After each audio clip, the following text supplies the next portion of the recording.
This is Echoes of History, where the past still speaks. They say America was founded on the principles of freedom and democracy, but what if that, was never true? Take a closer look. What's on the US dollar bill? Not the national flag, not a portrait of a president, but an unfinished pyramid. At the top, a single eye staring straight at you. At the base, a Latin phrase, Novus Ordo Seclorum, the new order of the world. What kind of freedom chooses the symbol of total control? Who were the founding fathers? George Washington, not just the first president, but a master mason, Benjamin Franklin, not just an inventor, but the grand master of a secret lodge in France. They didn't just found a nation, they established an order. Washington, D.C.? It was designed from the ground up as a giant open-air lodge where the most powerful buildings form Masonic symbols when connected on a map.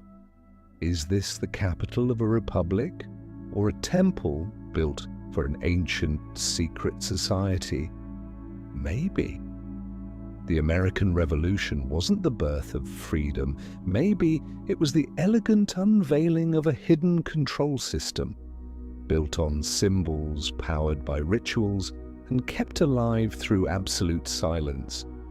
And maybe America was never the land of liberty, but the global headquarters of Freemasonry. A $1 bill, the most ordinary piece of currency in America. But if you hold it up and flip it over, you'll see something strange, an unfinished pyramid, and above it, a single, wide-open eye set inside a glowing triangle. Below it reads the phrase Novus Ordo Seclorum.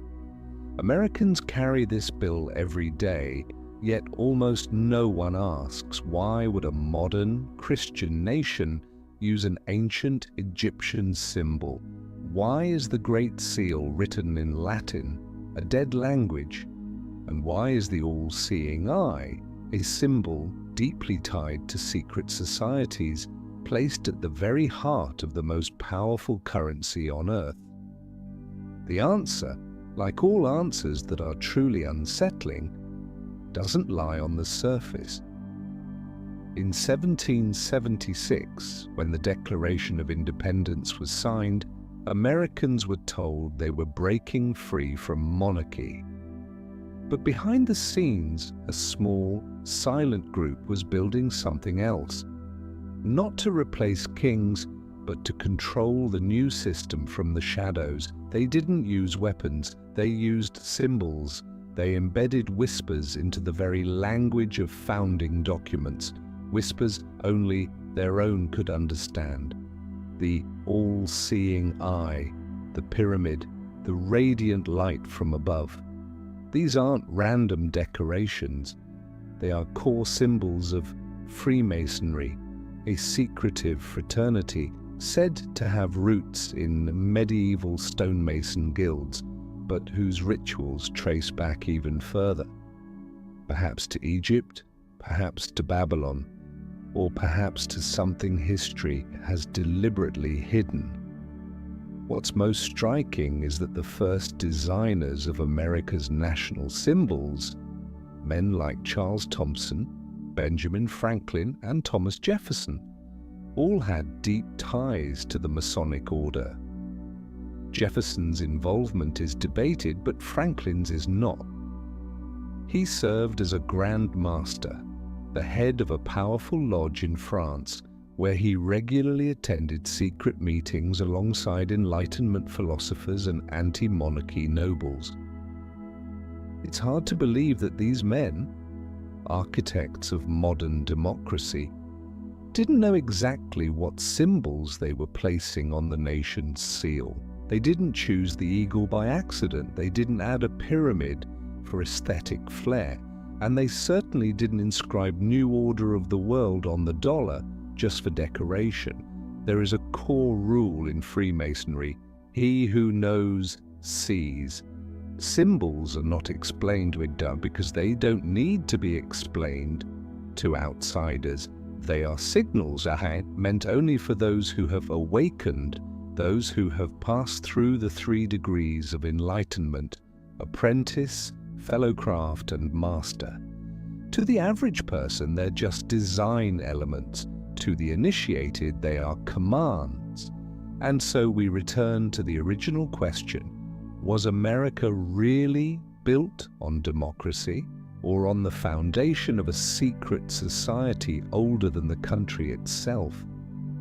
If this is a land of liberty, then why was the first Declaration of Freedom written in the language of a secret brotherhood? If this is a government of the people, then why were its designers meeting in shadows, swearing oaths of silence, and embedding codes into every national emblem that ordinary citizens were never meant to understand? You might say it's all coincidence, an aesthetic choice, a historical artifact of its time, but do you still believe in coincidence when it repeats itself hundreds of times over centuries? A small symbol in the Declaration of Independence was only the beginning. Because once we start looking closer, we begin to see the same traces everywhere. In official portraits of George Washington, you'll notice something unusual. He's not always wearing a general's uniform or presidential cloak. In some, he's dressed in a white apron, carefully hand-embroidered. But it's not a blacksmith's apron. It's the sacred garment of a master mason, a man who has completed the 3 degrees of enlightenment within the secret order. That apron is one of the most revered symbols in Freemasonry. It doesn't just represent purity, it's a vow of silence, a pledge of loyalty to an invisible order, and a lifelong commitment to an unfinished architecture, a structure that Masons believe they are tasked to build through knowledge and action. And the compass, often paired with the square, it forms the foundation of the Masonic emblem. The compass represents reason and guidance. The square stands for morality. 2 pillars needed to build an ordered society.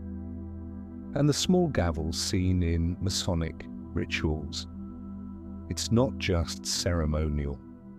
It symbolizes the awakening tap. The moment a person begins to rise out of ignorance and start the path of inner reconstruction. These tools aren't confined to the lodge. They've moved beyond ritual. They've entered politics, embedded in speeches, architecture, and even legislative design. And when Washington wore that apron during the cornerstone ceremony of Capitol Hill, it wasn't symbolic coincidence. On September 18, 1793, during the laying of the first stone of the United States Capitol, George Washington appeared not as president, but as a master mason, wearing the full Masonic regalia, white apron, white gloves, and the badge of his lodge.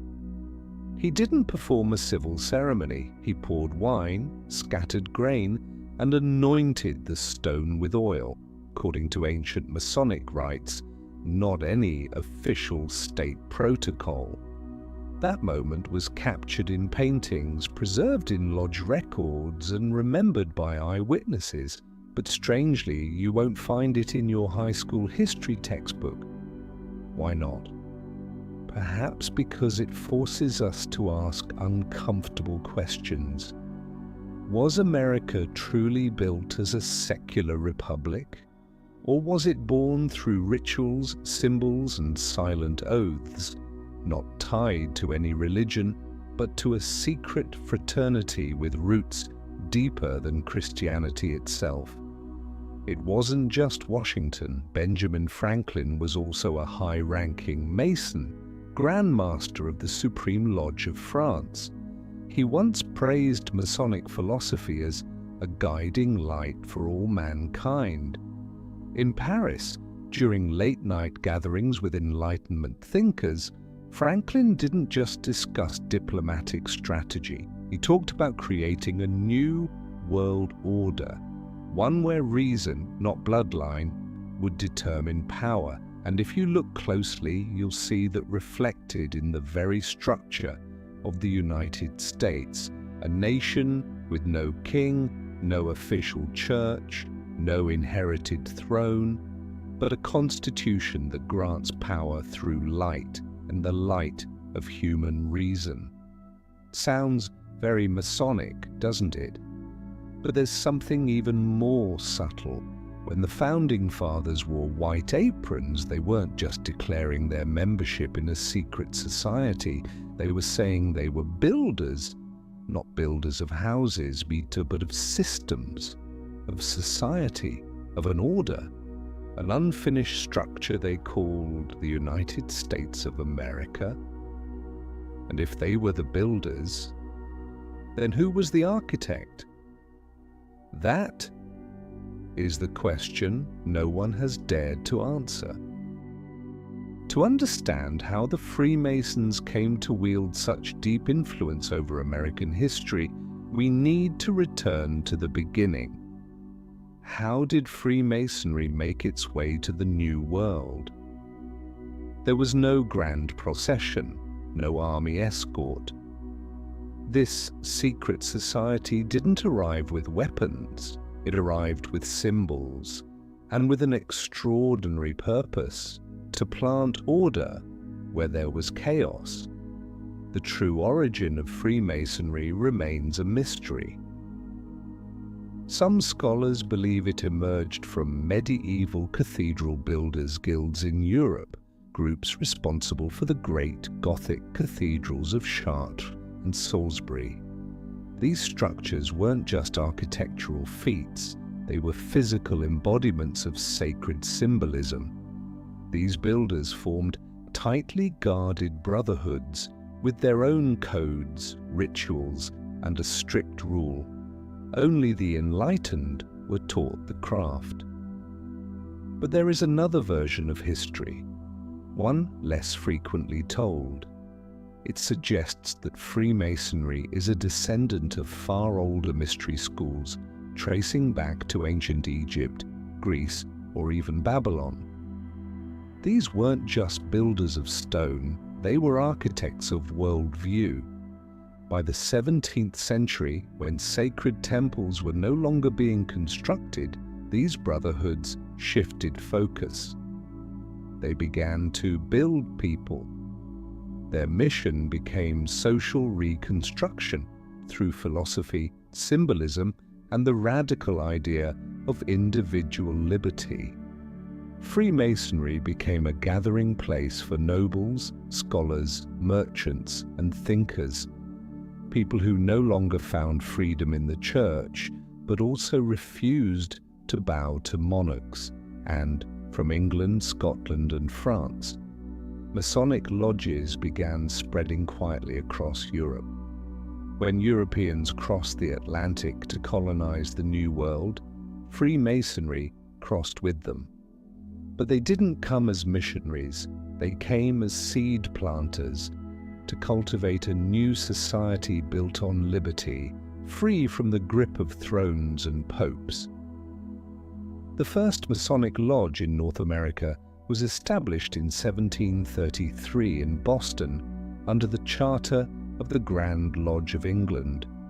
Its founder, Henry Price, was a cloth merchant, but also a Mason authorized to bring the light to the new continent. Soon after, lodges appeared in Philadelphia, New York, Charleston. Not long after that, names like George Washington, Paul Revere, and John Hancock would become members. But what's truly notable is this: Freemasonry didn't limit itself to nobles or scholars. It recruited people of practical influence, printers, silversmiths, local generals. They weren't looking for royal blood, they were looking for builders, people with the potential to shape. It's no coincidence that nearly every major colonial capital had at least one active lodge operating quietly in the background. At a time when the colonies were fractured and lacked a central government, these lodges functioned as hidden centers of unity, places where people spoke the same symbolic language, shared a common set of values, and aligned around one goal: enlightening society through reasoned order. So when revolution erupted, the Masons were already in position. They didn't need to seize power, they had laid the foundation long before. Some scholars have even raised a provocative question. Did the 13 colonies truly rise up against Britain spontaneously, or was the entire movement premeditated, coordinated in secret lodge meetings from Boston to Philadelphia? We have no leaked blueprint to confirm that. But the symbolic alignment, shared language, and interwoven networks among the revolution's key leaders, it's hard to write that off as coincidence. Freemasonry didn't come to the New World with armies. It came with ideas. It quietly took root, lodge by lodge, person by person. And among those early seed planters of this hidden order was a particularly unique name, a man who was both scientist and silent architect of a new world, Benjamin Franklin. A man who didn't just unlock the secrets of lightning, but also built bridges between lodges on both sides of the Atlantic, using a power that was never written on parchment. Franklin is widely remembered as a symbol of the Enlightenment, the man who invented the lightning rod, improved the printing press, and skillfully persuaded France to join America's war for independence. But there's another side of him, one that's rarely mentioned in school books and perhaps deliberately forgotten. He was a Grand Master, the highest-ranking Mason in a powerful French lodge. This isn't speculation, it's documented history. In 1779, while serving as America's ambassador to France, Franklin was appointed honorary Grand Master of the Lodge Les Neuf Sœurs, one of the most influential Masonic lodges in Europe, a gathering place for the intellectual and political elite who opposed monarchy. The name The Nine Sisters didn't just evoke the arts, it reflected a deeper mission: to redefine society using the light of reason. There, Franklin met Voltaire, Diderot, Condorcet, thinkers who helped shape the ideological foundations of both the French and American revolutions. But these meetings weren't public. They took place behind closed doors, and the discussions weren't just about politics, but about a new global order, a concept deeply embedded in Freemason writings of that era. What's striking is this: Franklin wasn't just an honorary guest. He presided over Masonic ceremonies. He initiated new members. He helped design symbols, mottos, and contributed to the philosophical blueprint for building not just a country, but a social experiment rooted in the teachings of a secret order.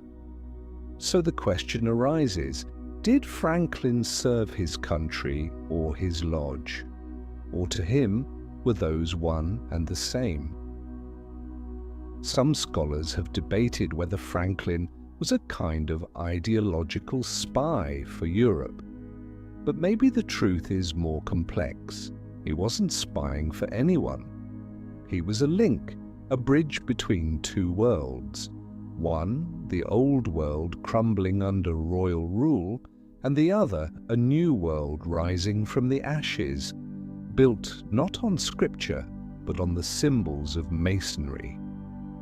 In private letters, Franklin once wrote, "Freedom is not just a right, it's a construction. And every construction needs a builder who can read the blueprint." You might think he was being philosophical, but if you're a Mason, you'd understand.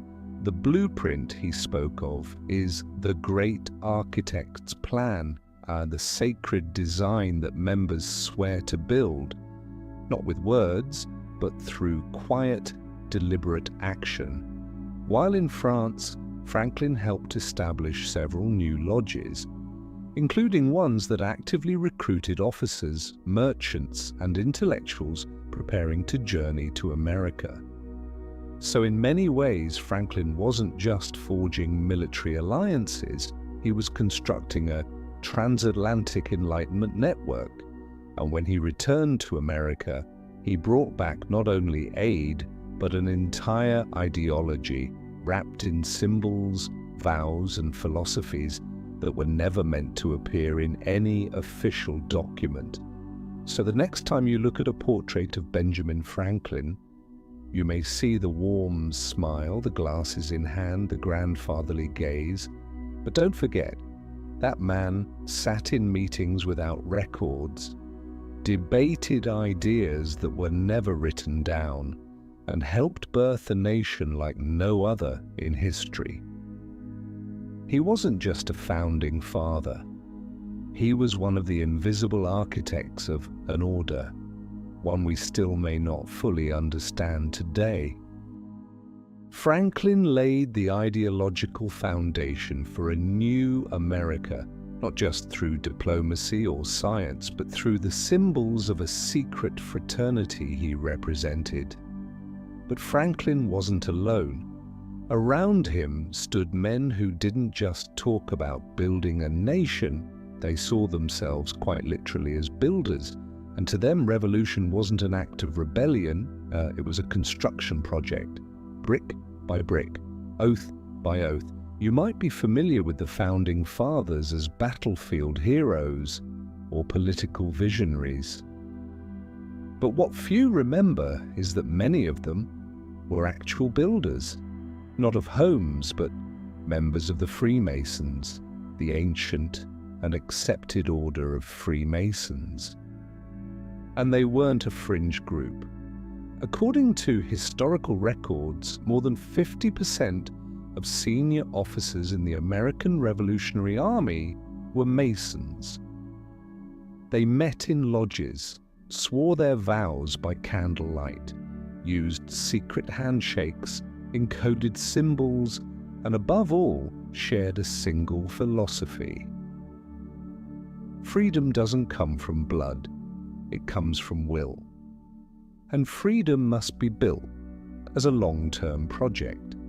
George Washington, the Commander-in-Chief, was a master Mason. Initiated in 1752 at the Fredericksburg Lodge. He personally presided over initiation ceremonies for his officers. Some historians suggest that Washington used Freemasonry to instill discipline and unity among soldiers from different colonies, at a time when America had no constitution. Paul Revere, the rider who warned the British are coming, was a veteran Mason who later served as Grand Master of Massachusetts. On the night he left Boston, he didn't just carry a military signal, he carried a coded message for local lodges to activate a parallel network alongside the official army. John Hancock, the man with the boldest signature on the Declaration of Independence, was also a Mason, and so were future presidents like James Monroe, Andrew Jackson, James Polk, James Buchanan, Andrew Johnson, and William McKinley, and the list goes on. During the Revolutionary period, Masonic lodges functioned like shadow command centers. There, officers met not as military superiors and subordinates, but as brothers, equal in the lodge, bound by oaths, and free to discuss strategies, ideals, ethics, even plans never recorded in official transcripts. This is key. In a time when the colonies were fractured, when the Continental Congress was fragile, Freemasonry provided a non-governmental, non-religious, but highly effective network. A nation within a brotherhood operating in parallel, quietly but powerfully. Members came from different states, faiths, and social classes, but inside the lodge they removed their uniforms, their titles, their pride. They wore white aprons, stood in a circle, and addressed each other as equals. There was no king, no priest, only silence, and the shared goal of building a new kind of human being. In that atmosphere, many key decisions weren't made in congressional chambers, but in lodge meetings, among men who had sworn sacred vows together. What was said in lodge was never spoken outside, but what followed, from battlefield strategies to the clauses of the Constitution, bore the familiar imprint of Masonic philosophy. So when people say America was built by Enlightenment thinkers, that's not just a metaphor. They were builders in every sense of the word, not just politically, but symbolically, as Freemasons. And like all great builders, they didn't leave their names behind. They left behind symbols. Symbols we still see every day, on our money, in our monuments, and deeper still, in the way America understands freedom, order, and power. In the collective memory of American history, Paul Revere is the midnight rider, the lone hero galloping through the night shouting, "The British are coming!" like a thunderclap meant to awaken a nation. But the version told in school books has been stripped down to the point of lifelessness, because in truth, Revere wasn't simply a warner of war, he was the spark that activated a network long prepared. A network that didn't belong to the army or the government, it belonged to Freemasonry. Paul Revere was a silversmith, a businessman. But more importantly, he was a master mason and at one point, Grand Master of the Grand Lodge of Massachusetts. He wasn't just a participant, he was an organizer, a coordinator, a leader in one of the most active lodges in Boston at the time.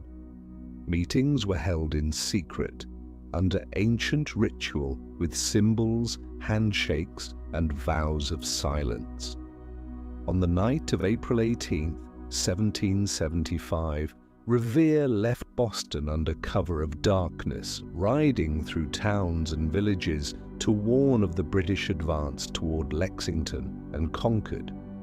But he wasn't just alerting farmers and militiamen, he was knocking on the doors of fellow Masons. Men he knew were waiting for a signal. They didn't need long explanations. A look, a simple gesture. That was enough to activate the entire network. Historical records mention the use of lantern signals from the steeple of Old North Church, one if by land, two if by sea. But the real question is, who understood the signal well enough to mobilize instantly? The answer, a hidden Masonic network that Revere and his fellow brothers had quietly built over years. At that time, Boston was one of the Masonic capitals of the New World. Dozens of lodges were active, from official chapters under the English Grand Lodge to independent local ones founded by colonists themselves. They may have differed in hierarchy, but they shared the same codes. And one mission: to liberate humanity from the grip of kings and churches. When Revere knocked on doors that night, he wasn't doing it randomly. He knew exactly who had taken the oath, who was responsible for spreading the next signal, who had the means to rally the local militia. This wasn't the lone act of a folk hero. It was the final phase of a long orchestrated plan to activate a secret network. What makes Paul Revere's story truly remarkable is this. The American Revolution didn't begin with the sound of gunfire. It began with a signal. And that signal wasn't just a warning to the British. It was a summons to an underground order that had quietly waited for the moment to rise. Not everyone understood what Revere was doing that night. To the common citizen, he was a man shouting a warning, but to the Masons sleeping in Lexington or Concord, it was a password, a wake-up call for a machine finely tuned and ready to move. Like a lodge awaiting its ritual hour, revolution didn't erupt spontaneously, but erupted when the key holder knocked at the right door at the exact right moment. And on that dark April night, the key holder was a lone rider, a silversmith on horseback. But behind him was a silent network, vast, precise, and more organized than any army the British could have imagined. If you could travel back in time to mid-18th century Boston, you'd find a city strung as tight as a drawn bow, British authorities tightening tax laws, soldiers patrolling the streets, civilians divided between loyalty and rebellion. But there was something else. Something that didn't appear on any map, wasn't reported in the papers, and certainly wasn't written in government records. A network of underground Masonic lodges operating in the heart of the city. From the outside, these lodges looked like nothing more than modest buildings. But inside, they were their own worlds, meeting rooms adorned with symbols, chairs arranged by rank, lighting set according to ritual. And above all, an oath of silence, sworn by every member before stepping into any position of influence. Boston didn't just have one lodge, it had many operating simultaneously. Some were officially aligned with the British Grand Lodge, loyal to the Crown, but others, like St. Andrew's Lodge, were locally founded, gathering American Masons who were slowly separating themselves from British control. In those American lodges, the debates weren't about whether revolution should happen, but about when it should begin. What made these lodges dangerous to the British wasn't their size. It was how they operated outside the reach of all political systems. A lodge wasn't a party, it wasn't a church, it wasn't a military unit, so it couldn't be regulated, shut down, or disbanded under any official law. That's why British officers stationed in Boston were deeply uneasy about this invisible force, even though they could never prove anything tangible. And their fears were justified, because the lodges were filled with men of real influence, wealthy merchants, sharp lawyers, skilled printers, silversmiths, carpenters, men who didn't appear on political rosters but who shaped public sentiment. They didn't command with power, they led through internal respect, built through ritual, trials, and a code of trust. Even as Boston came under military occupation, the lodges continued to operate. Not publicly, but not entirely in hiding either. Meetings moved to members' homes or to taverns with private cellars, like the Green Dragon Tavern, considered by many the nerve center of the American Revolutionary Movement. It's widely believed that the Sons of Liberty, the grassroots organization that helped ignite the revolution, was born there. And unsurprisingly, many of its members were Masons: Paul Revere, Joseph Warren, John Hancock, and very likely Samuel Adams. The lodge meetings weren't just philosophical discussions about liberty. They were operational, financial planning, message routes, spy networks, even weapon preparations, all concealed under the simple banner of a fraternal meeting. No minutes, no press coverage, no direct evidence. Just a strange synchronicity between lodge decisions and official political developments, as if another mind was quietly steering things from the shadows. And here's the most remarkable part. The British knew, but they couldn't stop it. They couldn't arrest all the members of Uba because they didn't know who they were. They couldn't ban the lodges, or there was no legal cause, and they certainly couldn't infiltrate because no one outside the initiated could even understand the codes. Boston, through the eyes of Freemasonry, was not an occupied city. It was a chessboard. And while the British believed they held the king, the lodges were already moving the pawns, the rooks, and the bishops into place. So by the time the first shot rang out at Lexington, every piece was exactly where it needed to be. On April 30th, 1789, George Washington stood on the balcony of Federal Hall in New York City, placed his hand on a Bible, and took the oath of office to become the first President of the United States. The crowd cheered, flags waved. History remembers it as the defining moment of modern democracy. But there's something almost no one ever mentions. The Bible Washington swore upon did not belong to the government nor to any church. It belonged to a Masonic lodge, more precisely St. John's Lodge No. 1 under the Grand Lodge of New York. It was their Bible that was borrowed for the ceremony because the new federal government simply didn't have one ready. But that's just the tip of the iceberg, because many of the men organizing the inauguration and many of the ones standing beside Washington that day were also Freemasons. And if you look closely at paintings of the event, you'll notice something subtle. Washington is wearing white gloves, standing in the ritual posture of a Mason, with his right hand placed on an open Bible. Turn to Genesis, the chapter of beginnings. A symbolic detail, but to a Mason, it's unmistakable. America had just been initiated through a Masonic rite of origin.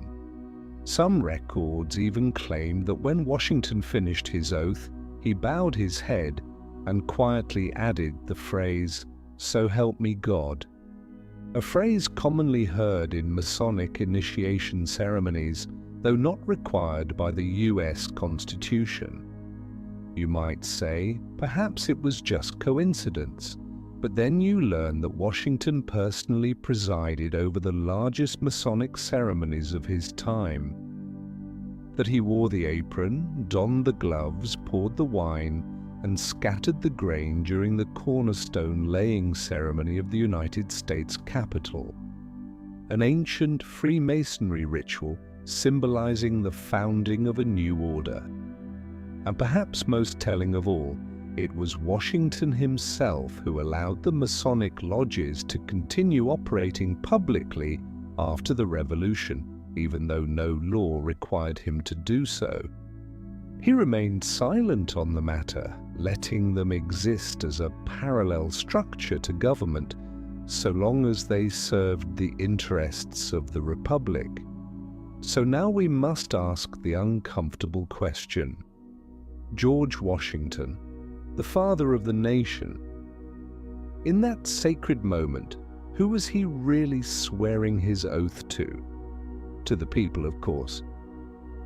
But he had also taken oaths years earlier inside a lodge before brothers who called one another by coded names. And in the Masonic system, an oath is never taken lightly. Once sworn, it is eternal. Perhaps that is why Washington refused a crown, why he declined a third term, why he walked away from personal glory, not simply out of humility, but because he had already pledged himself to a greater construction project, what Masons call the Temple of Reason. And if that's true, then America, from the very moment of its birth, was never just a nation. It was a grand lodge where every citizen was a potential builder and every law a brick in a structure that remains unfinished to this day. It's a different way of seeing things. One you won't find in textbooks, but once you've seen it, you can never unsee it. George Washington took his oath before the people, but he had also sworn an oath inside the lodge where there were no cameras, no transcripts, only silence and symbols. And when the head of a nation is also the ritual leader of a secret society, we have to ask ourselves, was the lodge just a meeting place, or was it the true command center behind the revolution?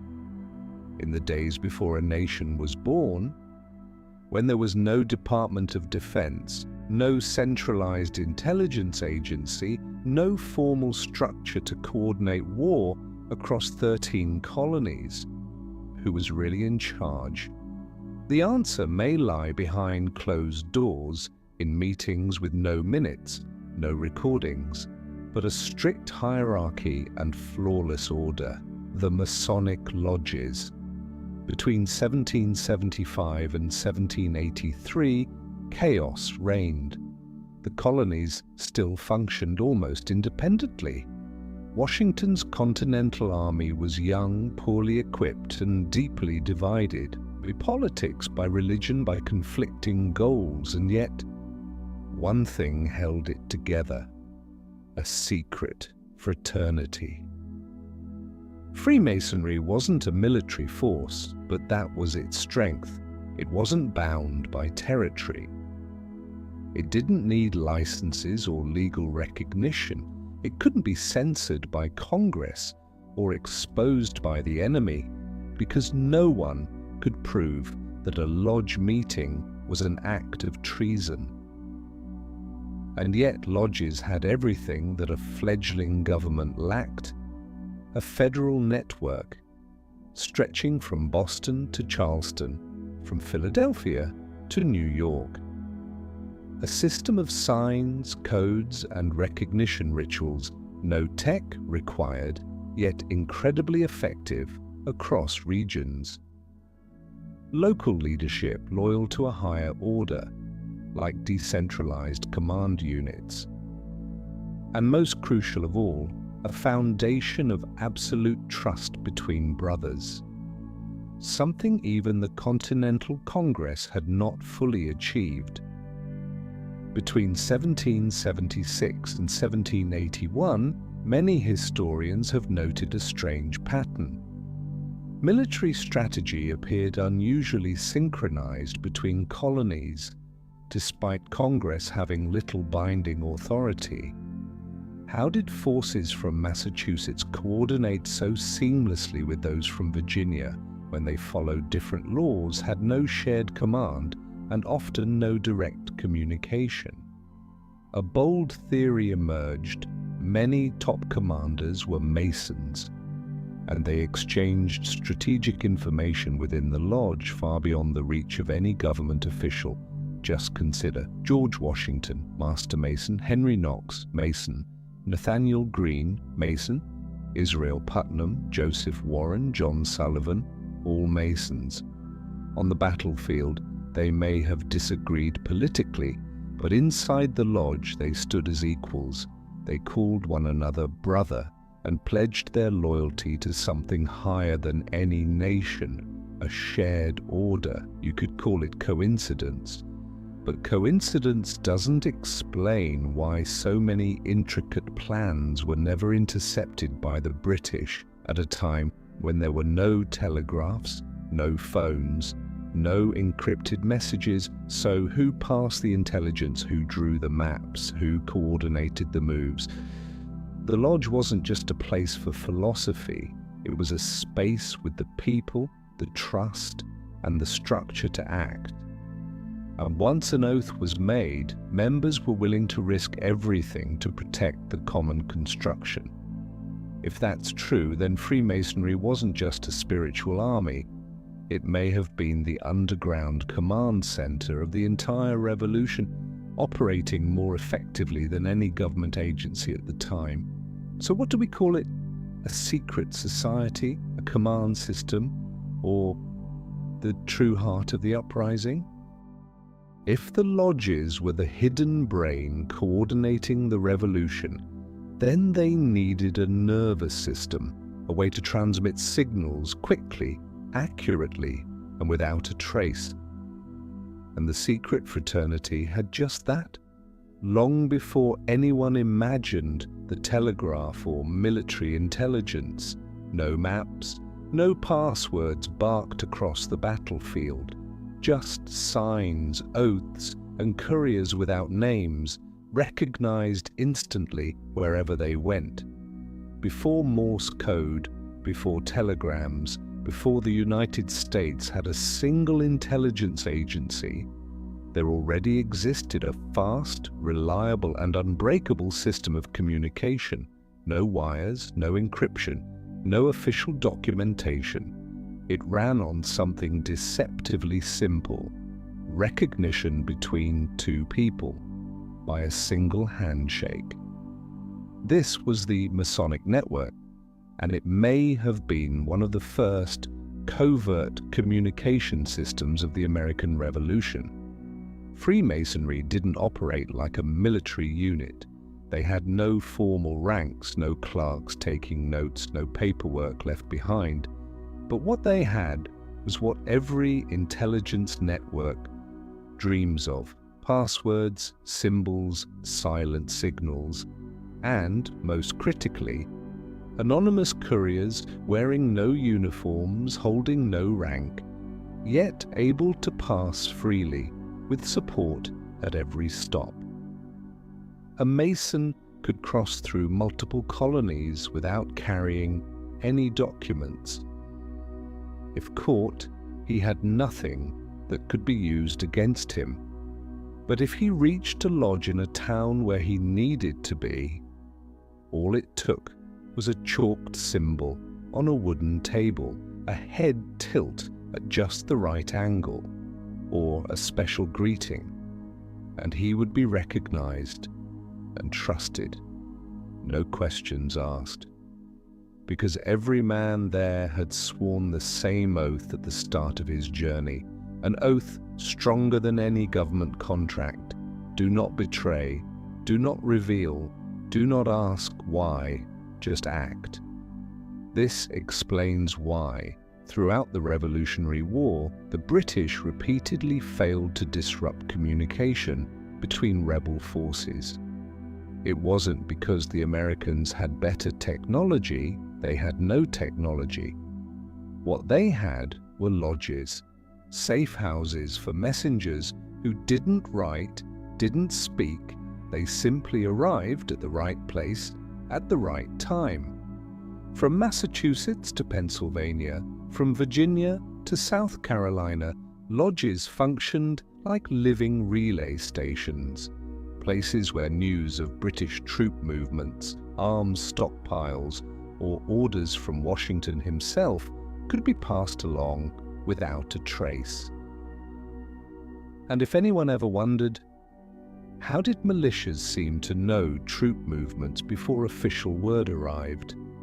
How did ambushes get set up before orders were even issued? The answer might lie not in a general's tent, but in a craftsman, a tavern keeper, or a wandering doctor. Someone who had once knelt before a Masonic altar, and sworn his oath in silence. Some evidence even suggests that Masonic couriers infiltrated the British ranks using Universal Lodge signals shared across both sides, because there were Masons on both the American and British sides, and when those symbols were used at just the right moment, they could allow a patriot to walk through enemy lines undetected. A double-edged sword, but wielded with masterful precision. You won't find their names in the history books, no medals, no statues, no official recognition. But without them, battles would have failed. Orders would have never been delivered, and critical decisions might never have reached the right hands in time to make a difference. When war called for speed, they sent nameless men. When the age demanded wisdom, they sent someone with a pen.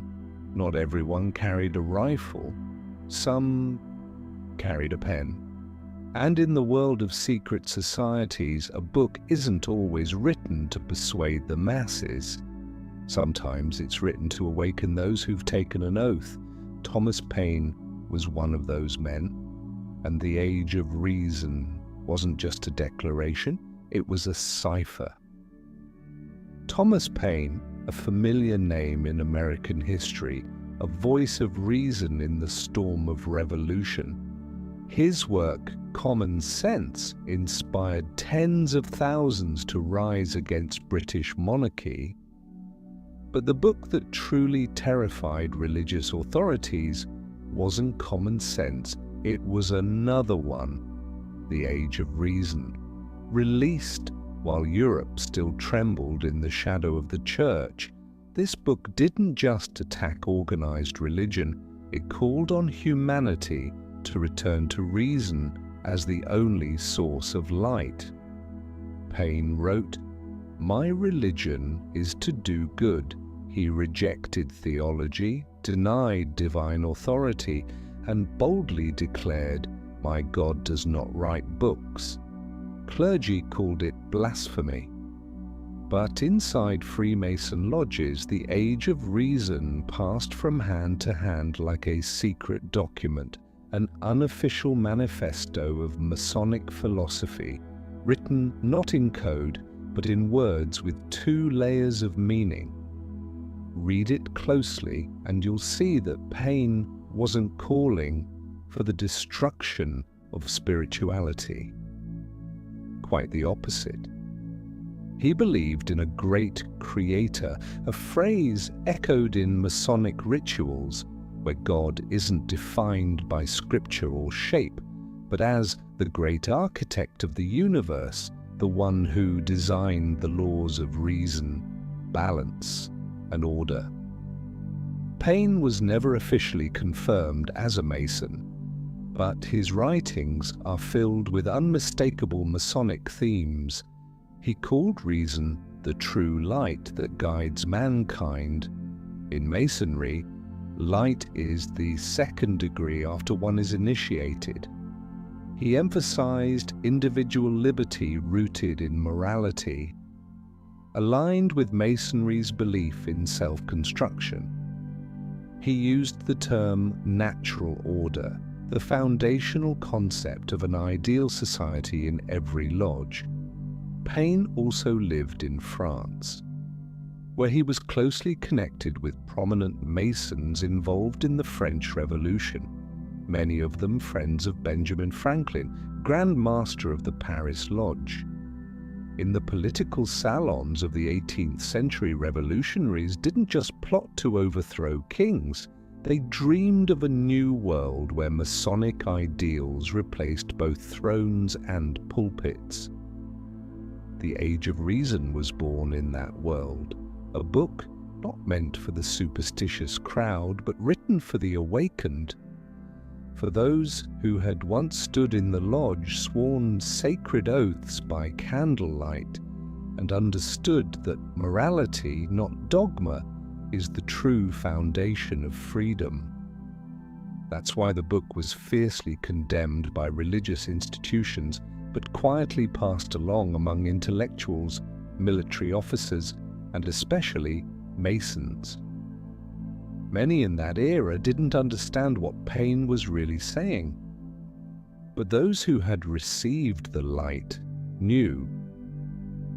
The Age of Reason was never a call to rebellion. It was a coded message, a whispered truth meant only for those who knew how to listen. Thomas Paine wrote with reason. But some men didn't just write, they lived and died for the ideals they believed in. In the shadow of Bunker Hill, while gunfire still echoed and no flag had yet been raised, one Mason fell like a soldier and was buried like an unknown. But in the world of the secret fraternity, his name was never forgotten.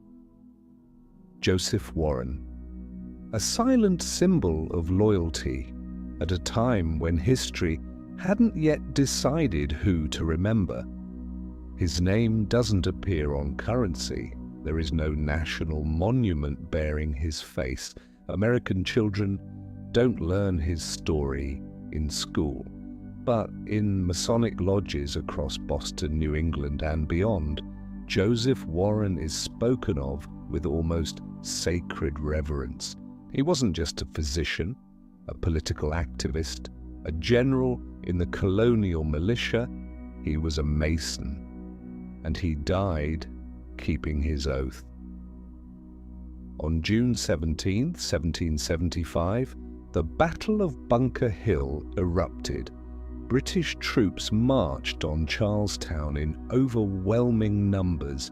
The American rebels, mostly untrained militia, took cover behind makeshift fortifications. Joseph Warren had just been appointed a general, but he had not yet assumed command. He could have stayed behind, observed, given orders from safety, but he didn't. He stepped onto the front lines, shouldered a musket, and fought as a common soldier until he fell like a warrior.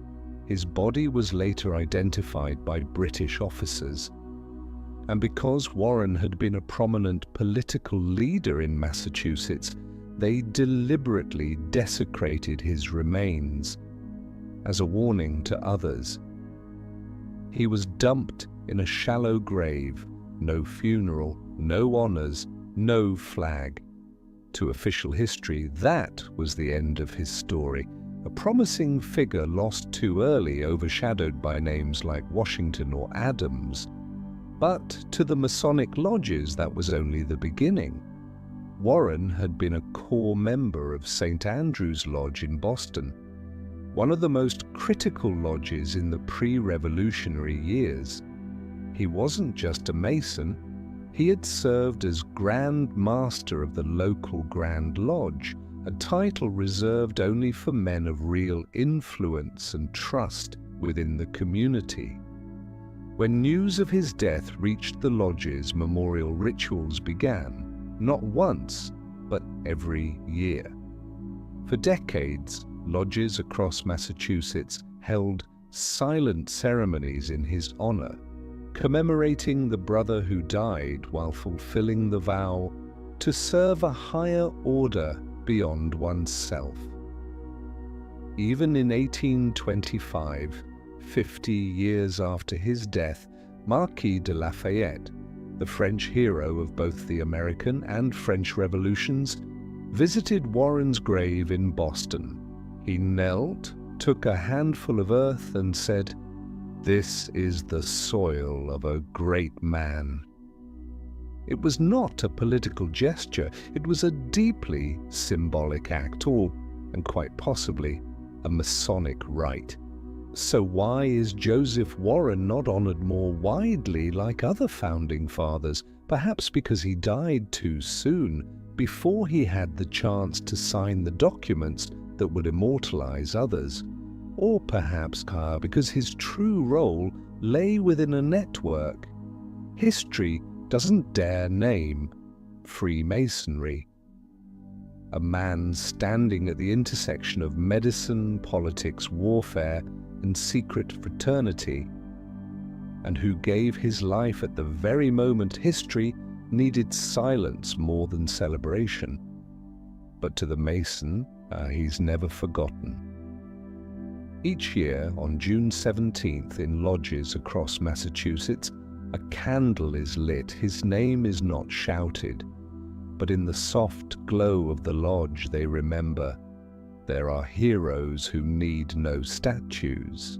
They have oaths, and a permanent place in the quiet memory of those who know how to look beyond the veil of history.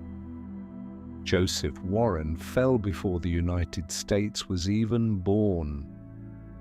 But his brothers in the lodge continued the journey.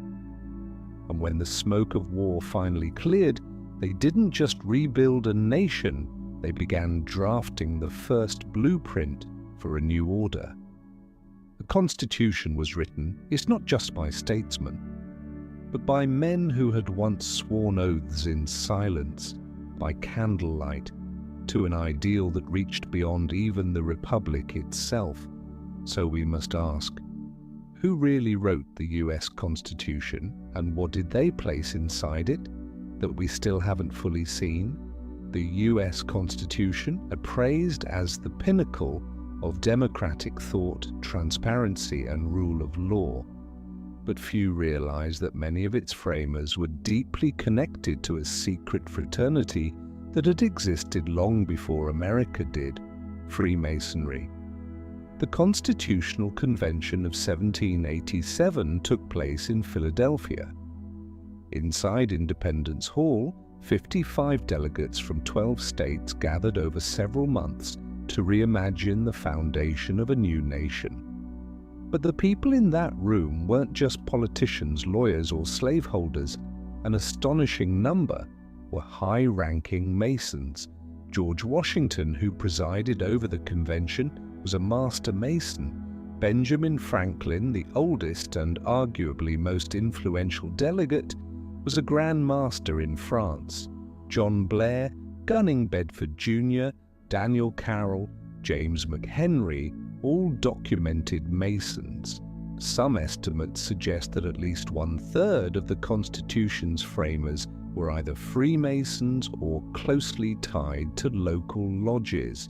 So what did they carry from the lodge into the Constitution?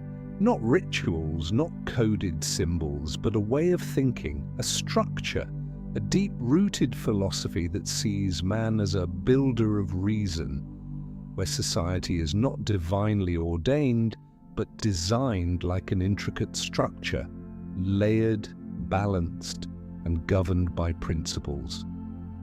The three branches of government, legislative, executive, and judicial, mirror the three pillars of Masonic architecture: wisdom, strength, and beauty.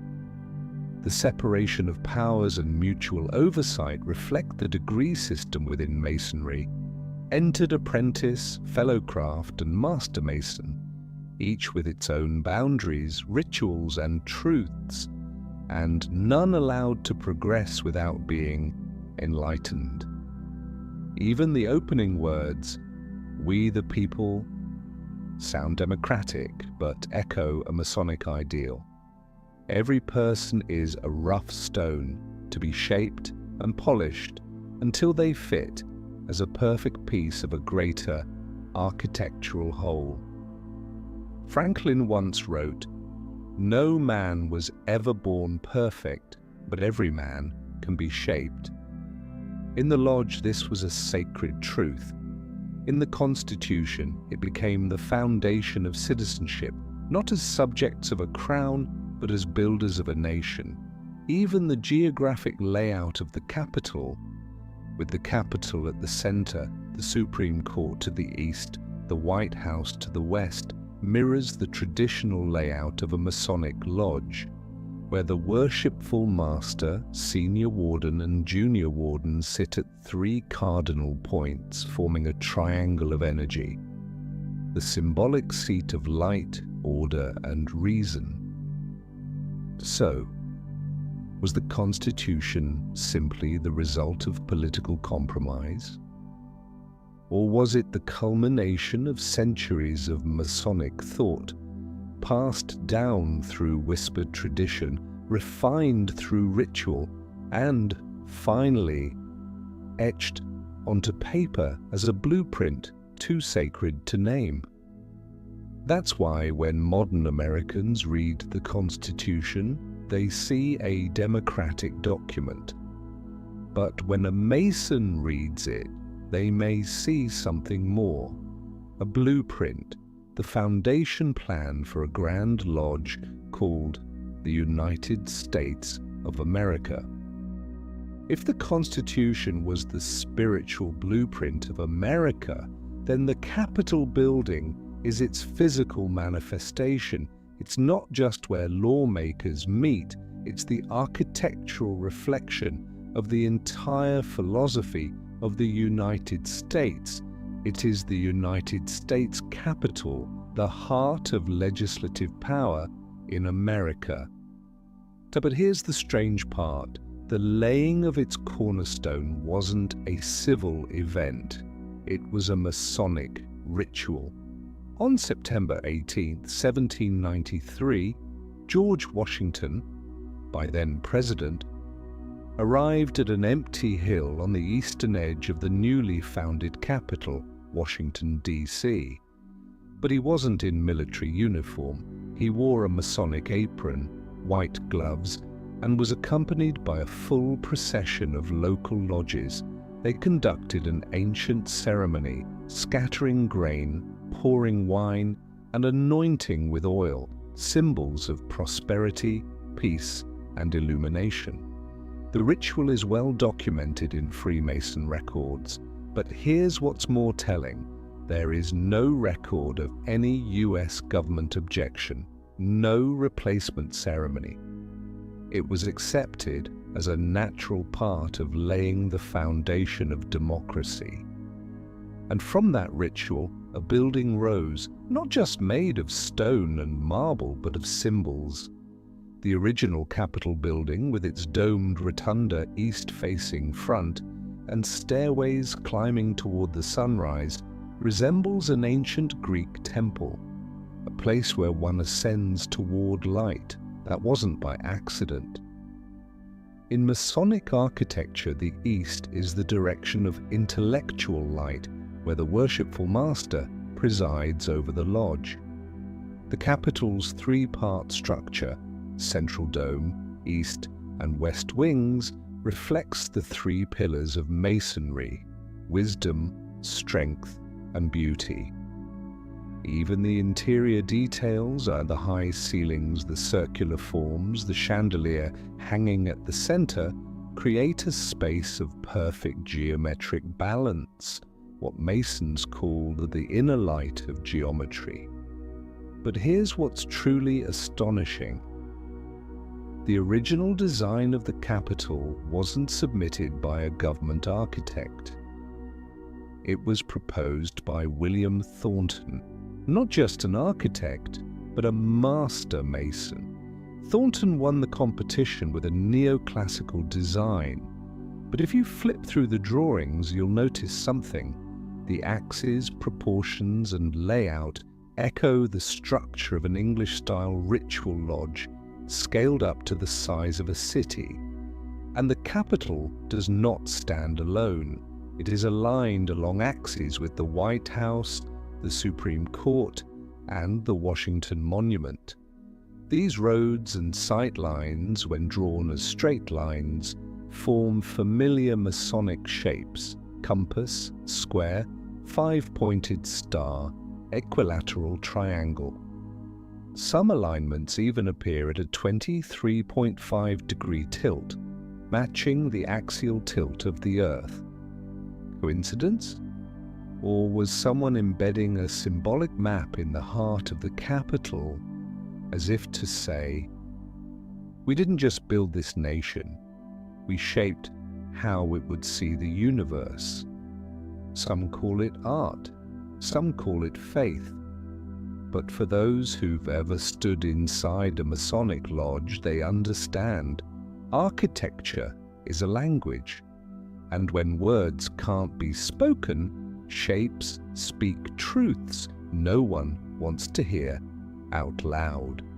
And if that's true, then the capital, often hailed as the beating heart of modern democracy, may also be an eternal ritual in stone where the oaths of invisible builders have been etched deeper than any constitution ever written. If the Capitol building is the cornerstone, then all of Washington, D.C. is the map built around it, a lodge no longer confined to a small chamber, but stretched across avenues, parks, and monuments, as if someone had taken a sacred blueprint and expanded it to the scale of a nation. And when we step back far enough to see the full picture, the question becomes clearer than ever. Could it be that America's capital is not just a political center, but an encrypted symbol? A capital city is meant to hold the center of power. But Washington, D.C. is unlike any other. It didn't grow from an ancient city like Paris. It didn't evolve organically like London. It was designed from scratch by a group of men with blueprints, compasses, and a vision that reached beyond ordinary politics. In 1791, Pierre-Charles L'Enfant, a French-born architect, was appointed by George Washington to design the new capital. But L'Enfant didn't work alone. He was advised and supported by members of the provisional government, many of whom were high-ranking Masons. And from the very first drafts, Washington, D.C. bore strange, unexplained features, avenues intersecting to form 5-pointed stars. Primary roads aligned exactly with the east-west axis. The empty spaces between government buildings forming equilateral triangles, hexagrams, even the iconic compass and square symbols. When you connect the dots on a map, coincidence? No one said it aloud, but original blueprints clearly show the Capitol, the White House, the Washington Monument, and the city's major plazas were not randomly placed. They were positioned so that when viewed from above, they formed a gigantic symbolic map, invisible at street level, but undeniable from the sky. A lodge in the open. Take the Washington Monument, for example, a towering 555-foot obelisk centered on the Capitol Lincoln Memorial axis. Its shape mirrors that of ancient Egyptian obelisks, symbols of the sun, ascension, and masculine force, a central image in many Masonic rituals. Even the lighting of the monument at night is calculated, so that each New Year's sunrise casts a shadow directly eastward, toward where the master would traditionally sit in a Masonic lodge. The city's layout is divided into 4 quadrants: northeast, northwest, southeast, southwest, mirroring the way lodges divide their meeting chambers by the 4 sacred directions: earth, water, air, fire. Some researchers suggest that if you overlay the map of a ceremonial lodge onto the city plan of DC, you'll find that key lodge points align precisely with the city's most powerful buildings: the Capitol, the White House, the Supreme Court, the Treasury. One fascinating detail: the angle between Pennsylvania Avenue, linking the Capitol and White House, and Maryland Avenue is exactly 66.6 degrees. A number long debated in Masonic symbology, with layers of mystical meaning that have sparked centuries of speculation. So what is Washington, D.C. really? A city of democracy or a city of symbols? We can't say for certain, but we also can't deny this: Nowhere else in the world does Masonic symbolism appear as clearly, as densely, or as deliberately as it does in Washington, D.C. Not just on the buildings, but in the roads, the parks, even the placement of street lamps. And perhaps it's no coincidence that George Washington himself, a Grand Master Mason, was the one who chose this land, presided over the cornerstone ceremony, and passed down the builder's will to future generations through a city he never lived to see completed, but one that bears his silent imprint forever. Washington, D.C. may function as a political capital, but to those who know how to look, it is also the quiet blueprint of a grand lodge built not to be hidden, but to stand in plain daylight, unnoticed by the uninitiated. Once the city was built as a symbolic map, once halls of power were infused with geometry and ritual, one might assume the secret society had fulfilled its mission. But for Freemasonry, completing a structure is only the beginning. And as the United States entered an era of peace, a quiet question began to emerge. Would the fraternity now retreat into the shadows, or begin to control the light? Logically, one might expect them to disband, or at the very least withdraw, but that didn't happen. Instead, Freemasonry didn't disappear. It expanded. No longer confined to Boston tavern basements, Masonic lodges now rose across the growing republic.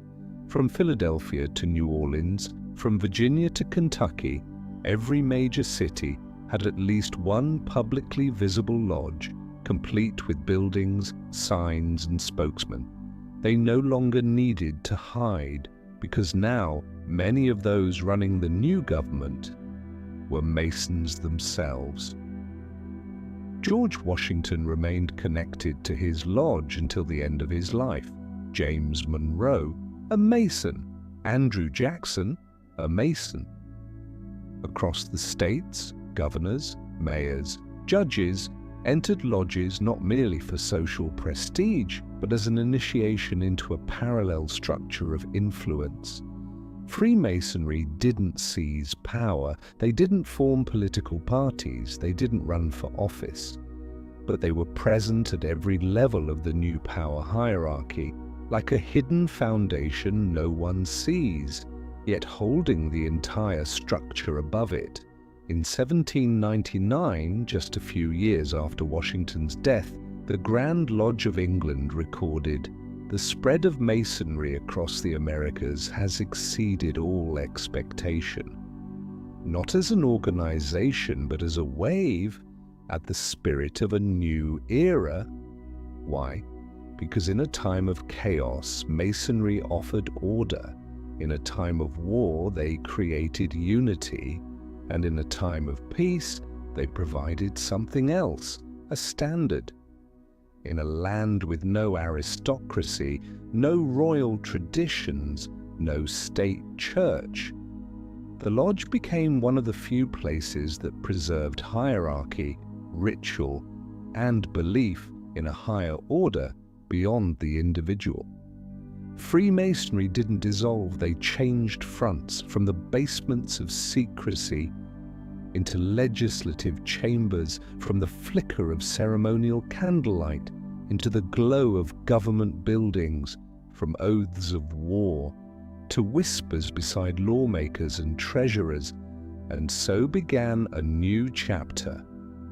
No longer a secret society of wartime, but a quiet system of influence in peacetime.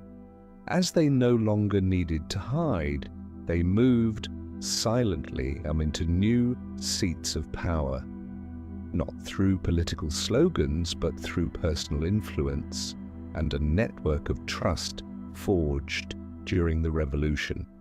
They were present in Congress, in governors' offices, and more importantly, in the one branch of power where no election is needed, the judiciary. And there, a new question arose.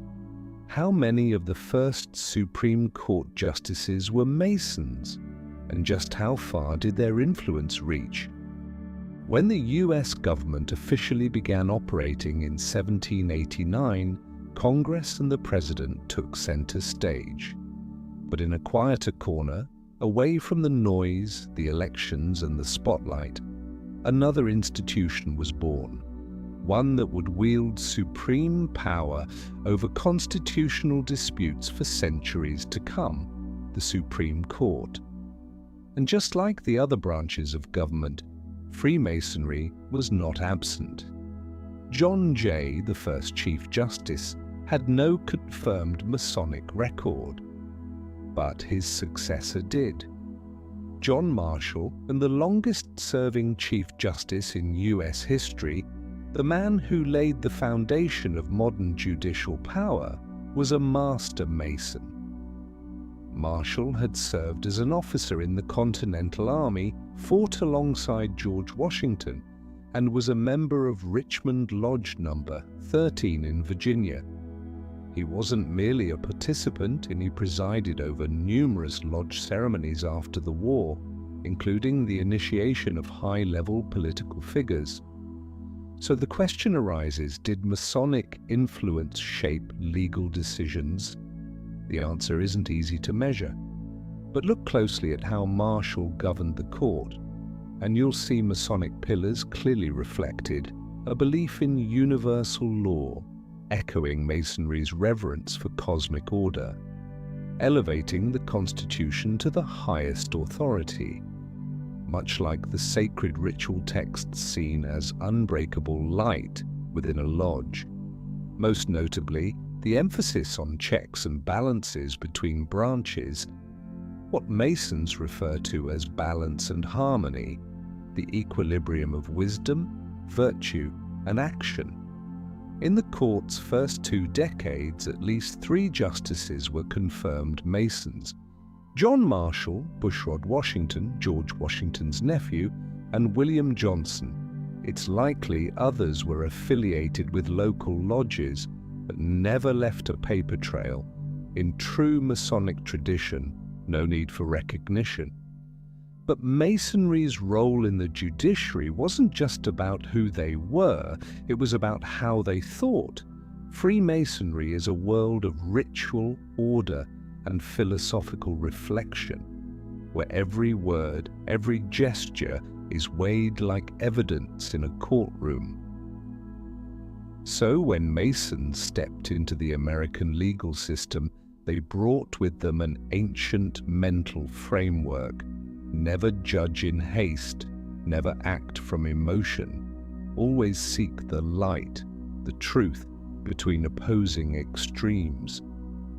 This explains why many of the court's earliest decisions didn't favor unchecked executive power, but instead reinforced equilibrium between branches, just like in a lodge. No man holds absolute authority. All must answer to the rule of law, the foundational stone that no one may break. Thus, the judiciary wasn't where Freemasonry launched a revolution. It was where they guarded the architecture of revolution in silence.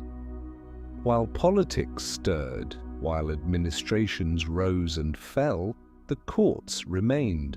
The Masons' stone column at the center of the American temple, unshaken. When Freemasons entered the Supreme Court, they didn't just carry legal knowledge, they carried a worldview, a sense of structure, a devotion to symbols. Because in Masonry, not everything must be spoken aloud. Some truths are best engraved in stone. And while the court preserved the legal framework, it was the national symbols, carefully chosen, that may represent the Masons' most permanent message. So now we must ask, the eye on the dollar, who's it really watching? And the Great Seals, is it just a symbol? or the encoded signature of an order that never declares its name. You hold a US dollar bill every day. You trade it. You store it. You spend it. But have you ever stopped to really look at it? Because on the back of the Great Seal of the United States, there are details that are far from accidental. An unfinished pyramid, a single radiant eye hovering above it, and a Latin phrase from antiquity, Novus Ordo Seclorum, a new order of the ages. The question is, why this symbol? Why not an image of freedom, justice, or the people? Why a pyramid, an ancient emblem of mystical Egypt with no direct connection to American history? And why is the top of the pyramid floating, detached, leaving a gap between the foundation and the eye? To answer that, we must go back to 1782, when the Continental Congress officially approved the seal's design. 3 separate committees had offered different proposals. In the final group, including Charles Thomson, William Barton, and most notably Benjamin Franklin, a Grand Master of the Masonic Lodge in France, the pyramid appeared for the first time. No one ever publicly explained why. But in Masonic ritual, the pyramid represents a work in progress, an ideal structure humanity is still striving to complete. The detached capstone is a declaration. The order is unfinished. And the eye above, the Eye of Providence, is a widely recognized Masonic symbol representing the great architect of the universe, watching over the actions of Earth's builders. The Latin phrase below is even more revealing, Novus Ordo Seclorum, not a slogan of the French or English revolutions, but a term widely used in Masonic circles of the time to refer to a rational order, a new structure not built on monarchy or divine right, but on human design, reason, and hierarchy. A new order, but new in what sense? A freer society, or one constructed by a secretive fraternity, complete with levels, symbols, and oaths that no outsider is ever meant to understand? Even the pyramid's 13th step. They match the original 13 colonies, yes, but also carry sacred meaning in masonry, symbolizing transformation, death, and rebirth. And on the eagle's side of the seal, above its head, is a 6-pointed star formed by 13 smaller stars. A figure some interpret as the Seal of Solomon, an ancient symbol found in Masonic rituals dating back to the 1600s. All of this could be coincidence. But if you believe that a group of men designed Washington, D.C. using Masonic blueprints, laid the Capitol's cornerstone in a Masonic ceremony, and wrote the Constitution infused with Masonic philosophy, then the idea that they chose the Great Seal simply because it looked nice becomes highly unlikely. When a national symbol begins to resemble a coded message, the real question isn't where were they present, but rather, what were they doing behind the major events of history? And just a few decades after the US gained its independence, another war erupted. But this time, it wasn't against a distant monarchy, it was between former allies. In the shadow of the War of 1812, the fraternity remained. But who were they now? Comrades? Or a third force, fighting not for a flag but for an order? 1812. The United States, now an independent nation, returned to the battlefield, but this time it wasn't fighting colonial rule. It was fighting its former sovereign, the British Empire. According to official history, the War of 1812 was about freedom of navigation, national honor, and control of Western territories. But beneath those surface-level justifications, there was another layer, a layer few dare to mention, the parallel presence of Freemasonry on both sides of the war. America had Freemasons, but so did Britain. On the battlefields of 1812, two lodge systems operated simultaneously. One under the United Grand Lodge of England, the other under the independent Grand Lodges of America. So what happened when brothers of the same ritual tradition faced each other across enemy lines? There are scattered records suggesting that in certain cases, when British and American officers recognized one another as Masons, they quietly postponed engagements or even released prisoners of war, without involving official channels. These actions didn't come from governments. They came from a silent code between lodge members. In theory, Freemasonry is non-political, but that's exactly why it can operate outside the battlefield as a third force, fighting not for a flag, but for the continuity of an order that transcends national borders. Why does this matter? Because the War of 1812 wasn't just a conflict of guns and treaties, it was a clash between two versions of Freemasonry. On one side, the British model, loyal to the Grand Lodge in London, structured, hierarchical, and closely aligned with royal influence. On the other, the American Masonic experiment, independent, adaptable, rooted in Republican values and individual liberty. This war may have served as the final split between the Old World Masonic lineage and the emerging self-governing network of American lodges. And yet, something strange happened. After the war, as the US rebuilt and expanded, the number of Masonic lodges didn't shrink, it skyrocketed.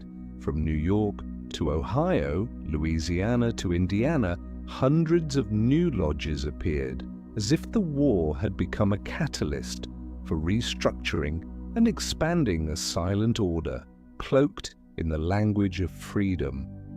Freemasons made no public claims about their role in the War of 1812. But what followed, the lodge expansion, the seamless integration of members into Congress, courts, and the military, reveals a quiet truth. Freemasonry didn't retreat after the war. It expanded. It sank deeper into the foundations of American power, still behind the veil.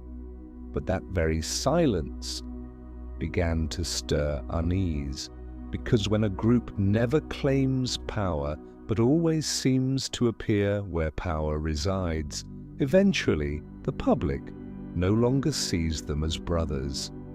They begin to see them as a threat.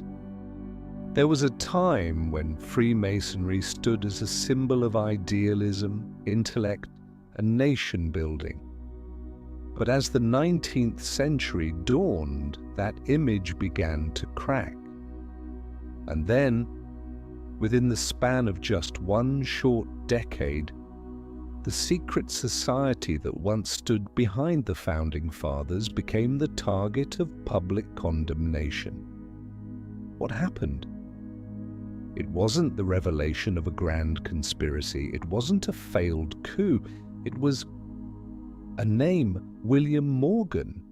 In 1826, Morgan, who claimed to be a former Mason in New York, announced his plan to publish a book exposing the inner rituals, codes, and secrets of the fraternity. Before the book could be released, he vanished. No body, no trial, no explanation. Only one fact was known. He had been detained by local Masons and was never seen again. This incident sparked the first anti-Masonic wave in American history. The public was outraged. Newspapers denounced the fraternity. Preachers warned that Freemasonry was a nation within a nation, a dark force masquerading as justice and morality. For the first time ever, an organized opposition emerged, the Anti-Masonic Party, the first third party in American political history. They didn't just protest, they ran candidates, held conventions, and lobbied Congress, with a singular mission to dismantle the influence of Freemasonry. Why such an extreme reaction? Because, in a fragile young republic, the idea of a secret society with its own rules, its own oaths, and power beyond the law was intolerable. Freemasonry, once quiet in wartime and discreet in revolution, was dragged into the spotlight. And that spotlight was no longer kind. In some states, lodges were forced to shut down. Politicians publicly resigned from the fraternity. Former members were ostracized. Ceremonies moved deeper into secrecy and ceased altogether. Freemasonry didn't collapse, but it was pushed back into the shadows where it had once begun. And yet something even stranger happened.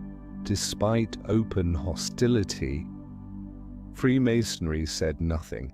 No public rebuttals, no counter-campaigns, no appearances in defense. They stayed silent, just as they had for centuries. No defense, no explanation, just continue. And that silence only intensified the fear, because an enemy who speaks can be challenged. But a secret society that keeps operating, even after being cast out by the entire political system?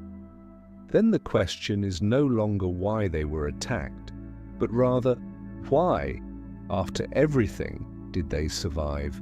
They were condemned, they were cast out, they were pushed away from political power, but the Brotherhood did not disappear. They simply stepped back, quietly. And in that darkness, Freemasonry began doing what it does best, not fighting through noise, but through influence. Because soon, America would stop shunning the Brotherhood. On the contrary, power would start coming to the lodge, as if it were a quiet rite of passage. No one forced it, but everyone followed. And Freemasonry, once denounced as a dangerous force, slowly became a kind of soft state religion for the American ruling class. No nation has ever declared Freemasonry as its official religion. But throughout the 19th and early 20th centuries in the United States, something extraordinary began to unfold. The men who rose to the highest levels of power, presidents, judges, generals, governors, were more often than not also men who had stepped into the lodge. There were no laws requiring it, no formal invitations. And yet Freemasonry quietly became a silent rite of passage, a soft threshold one had to cross to truly understand how the system worked from the inside. After the wave of public backlash following the William Morgan affair, the Brotherhood didn't fight back. They didn't wage a public battle. Instead, they chose the oldest strategy: to rise from beneath. In small towns across the country, the lodges stayed open. There, the mayor, the sheriff, the banker, the lawyer, the doctor, all gathered regularly, not as officials, not as partisans, but as brothers. No party lines, no slogans, just oaths, rituals, and a structure that quietly forged an unofficial yet unbreakable network. By the end of the 19th century, unofficial estimates showed over 60% of US governors were Freemasons. Nearly half of all state Supreme Court justices had ties to the lodge, and most notably, 7 out of the next 10 US presidents after Washington had direct or indirect connections to Freemasonry. William McKinley, Mason. Theodore Roosevelt, Mason. Franklin D. Roosevelt, Mason. Harry S. Truman, not just president, but also Grand Master of the Grand Lodge of Missouri. Why did they join? No one could say for certain. No one was forced, but somehow everyone went. Because the lodge wasn't just a place of initiation, it was a school of leadership. In the lodge, one learned how to speak slowly, clearly, solemnly, how to stay silent, the right time, how to operate within a system of hierarchy where no one skipped ranks and every ounce of authority came wrapped in ritual. Over time, Freemasonry ceased to be a mystery to the elite. It became a quiet starting point for those who wanted to go deeper. It wasn't mandatory, but if you didn't enter the lodge, you'd always remain just outside the real game. The press of that era began calling the Brotherhood by many names: the Second Government, the Parallel Power. But the most common phrase came from insiders themselves: the soft state religion. No churches, Christian, but rituals. No Bible, but lodge laws.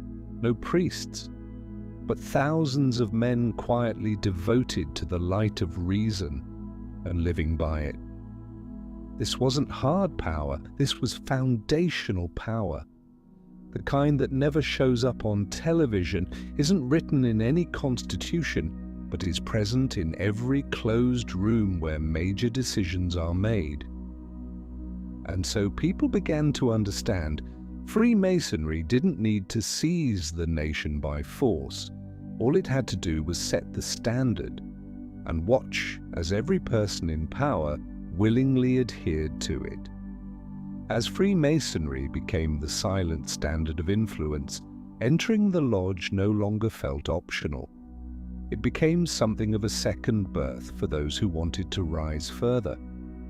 And by the 20th century, this pattern extended far beyond politics, into the military, intelligence, and the centers of global power. Generals, presidents, strategists, before they commanded the fate of the world, they once knelt before candlelight, took a vow in silence, and stepped through a door with no name. The 20th century is remembered for war, crisis, and decisions that reshaped the world. But while history records the names of presidents, generals, and world leaders, few have noticed that many of them, before they became national icons, were members of an organization never mentioned in the Constitution: Freemasonry. This was not a coincidence. It was a pattern, subtle, consistent, and repeated across generations of leadership. Franklin D. Roosevelt, the wartime president of World War II, a Mason. Harry S. Truman, the man who ordered the atomic bomb, not just a president, but also Grand Master of the Grand Lodge of Missouri. Douglas MacArthur, legendary commander of the Pacific Theater, a Mason. J. Edgar Hoover, director of the FBI for nearly 50 years, holding America's domestic intelligence network in his hands, a Mason.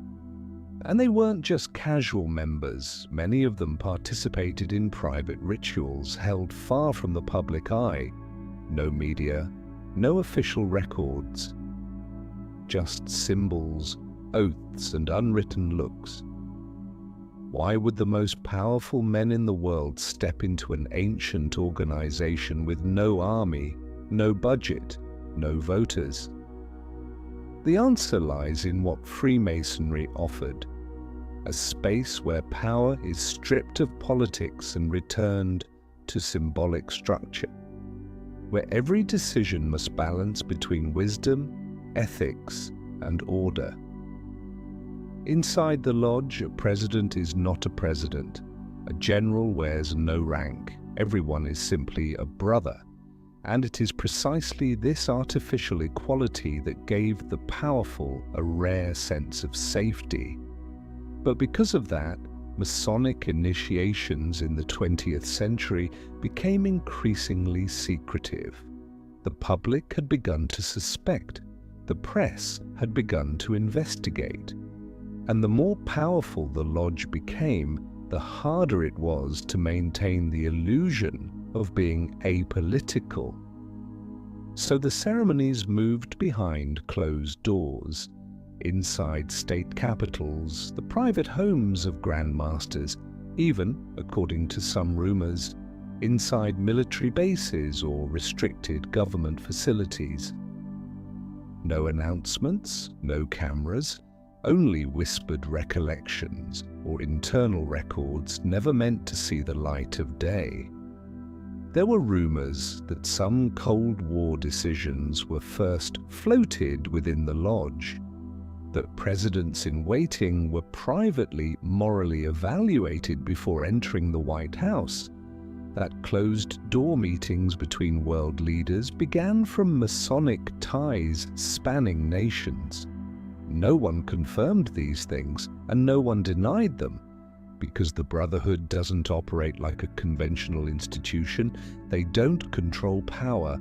They shape how the powerful think, speak, and act. It's not brute force, it's ritual power, where a major decision might begin not with a vote, but with an oath whispered by candlelight.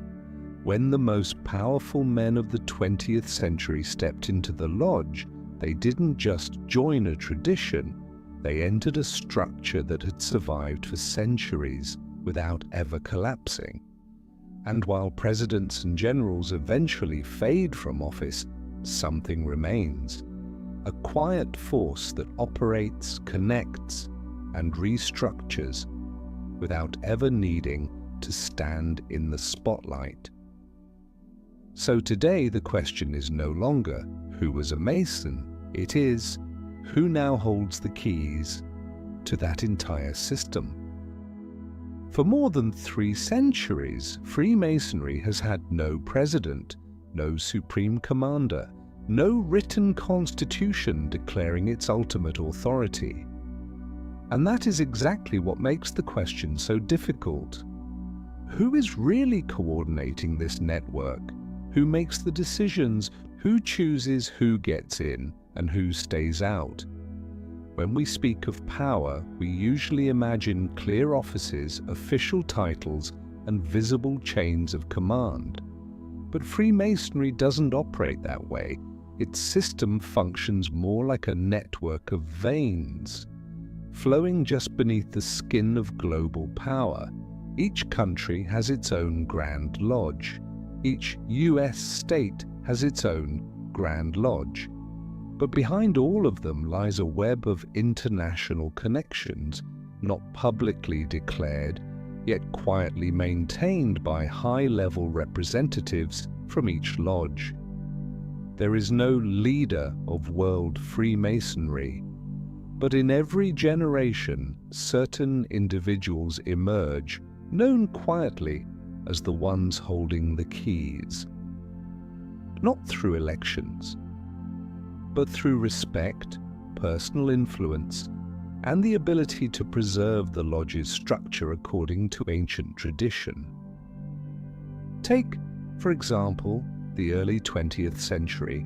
Albert Pike, a legendary figure in American Freemasonry, was widely seen as the spiritual architect of the entire Southern Masonic system. He held no executive office, yet every major decision passed through him, from philosophical doctrine to degrees of initiation. His book, Morals and Dogma, became the spiritual blueprint for countless Anglo-Saxon lodges around the world. In the modern era, this role hasn't disappeared, it's simply gone deeper underground. Across the US, many state Grand Masters now act like silent archbishops, overseeing initiations, passing on ritual knowledge, and ensuring each lodge stays true to its ancient standards. Some of these individuals, never mentioned in media, are known within the network by a quiet title: the Silent Architects. They don't make public policy. They don't preach. They do one thing only: they maintain the structure, so that those in power, whether politicians, generals, or billionaires, must all enter properly, swear the correct oath, and adhere to the same principles. What kind of power is this? Not the power to rule, but the power to preserve. You'll never see it, but if they let go, the whole thing collapses, perfect, because no one else knows how to hold it together. Today, lodges still operate across America and the world. The rituals continue, the initiations continue, the succession continues. But it has all grown quieter, smaller, more discreet.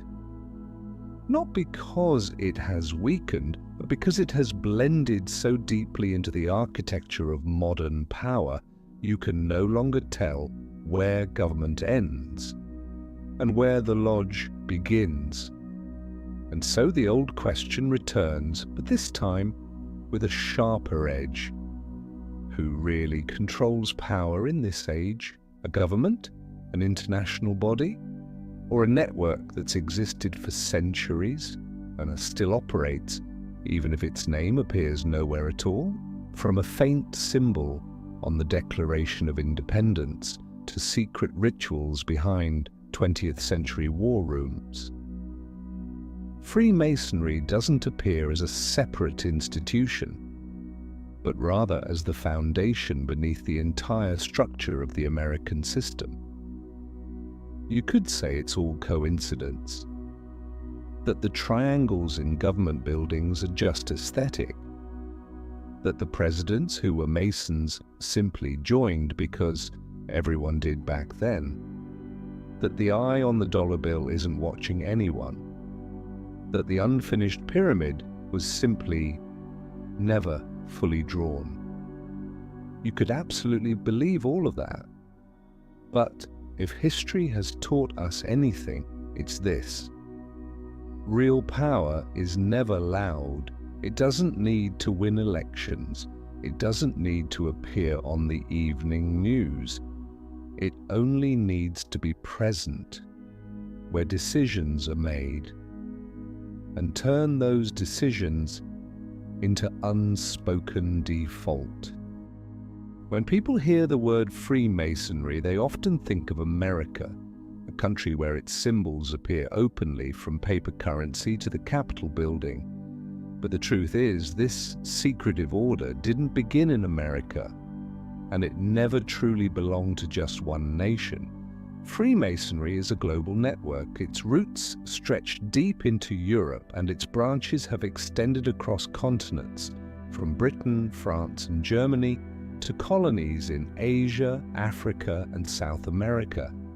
So the question is, in the modern world, does Freemasonry still carry the spirit of those idealistic builders from the American Revolution? Or has it evolved into something else? Quieter, harder to recognize, present everywhere, yet belonging nowhere. In England, the Grand Lodge remains active, one of the oldest centres where rituals and rules are still preserved in their traditional form. In France, Masonic lodges are more fragmented, some leaning toward theology, others toward political philosophy. Across Africa, Freemasonry often intertwines with post-colonial elites in power. In Asia, particularly in India, the Philippines and Singapore, it thrives among intellectuals, entrepreneurs, and military circles. Today, Freemasonry takes many forms. In some places, it functions as a charitable society. In others, as an elite social club, where politicians and businessmen gather beyond the reach of public scrutiny. And in certain corners of the world, it still resembles a shadow system operating alongside official governments, much like it once did in 18th century America. There's one truth that's difficult to deny. Most nations with complex political histories, especially former colonies, have gone through periods where Freemasonry quietly stood at the center, but stayed hidden. Yet in the 21st century, this global order now faces a paradox. In the West, it's often viewed as outdated, overexposed, mythologized, even mocked. In the East and the global South, it still lives discreetly among the elite, but without the Enlightenment ideals it once claimed to uphold. Some say Freemasonry today is just a shell. Others say it's fragmented, no longer a unified force. But perhaps the more important question is this: if a secret society can survive over 300 years, through wars, revolutions, empires, and technology, then maybe it no longer needs to look the same. Because once a network becomes big enough, deep enough, and global enough, it doesn't need to preserve its old forms. It only needs to stay present, stay respected, and remain the place that power continues to turn to in times of uncertainty. So maybe the real question isn't, is Freemasonry still what it was during the American Revolution? But rather, is the world today still operating under the same principles, just in a different form? Freemasonry never needed to control the government. They only had to sit long enough, deep enough, in the quiet rooms behind closed doors, until the world outside began operating exactly as they had designed. You won't hear them declare anything, because true power doesn't need to speak. This story wasn't told to accuse anyone. It's not about exposing a grand conspiracy. It's simply here to ask a question, one that's been ignored for far too long. How much of history is coincidence? And how much is the result of a system we were never allowed to name? Maybe it doesn't matter whether the lodge still exists today. Maybe what matters more is this: we've been living in a world shaped by symbols, rituals, and silent oaths, long before we ever learned how to ask questions. And by the time we start to notice, the game is already set. If you've watched this far, you probably feel it too, that something in our history was never fully said aloud. So what do you think? Is Freemasonry just coincidence, or the foundation of it all? Leave a comment below. I'd love to hear your perspective. And if you want to keep uncovering the stories we weren't taught, the symbols we were told to ignore, and the truths that never made it into the textbooks, hit that subscribe button, not just so you don't miss the next video, but so we can keep unlocking the doors that have stayed shut for far too long.